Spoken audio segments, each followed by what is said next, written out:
ಗದ್ದೆಯಲ್ಲಿ ಕಸವೇ ಕಸ, ಎಲ್ಲ ಕಸನೇ ಹುಲ್ಲೇ ಬಂದಿದೆ. ನಾಟಿ ಮಾಡಿ ಬರೀ ಹುಲ್ಲು ಹುಲ್ಲಲ್ಲೇ ಉಂಟು. ಇದು ಹೊಡಿಲಿಲ್ಲ ಅಂದರೆ ಕಟಾವು ಮಾಡುವಾಗ ಏನೂ ಸಿಗೋದಿಲ್ಲ ಕೈಗೆ. ನಾವು ಅದಕ್ಕೆ ಕೊನಮೀಟರ್ ಹಾಕಿದ್ದೇವೆ. ಹುಲ್ಲು ಬರೀ ಹುಲ್ಲಿ, ಕಳೆ ಕಳೆ ತುಂಬ.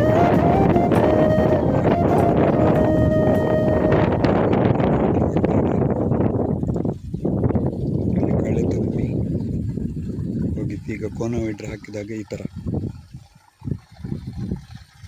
ಬಂದಿದೆ. ಎಲೆಕ್ಟ್ರಿಕ್ ಕೋನೋಮೀಟರ್ ಹಾಕಿದ್ದೇವೆ, ಸುಮಾರು ಟೈಮ್ ಹಿಡಿಯಿತು.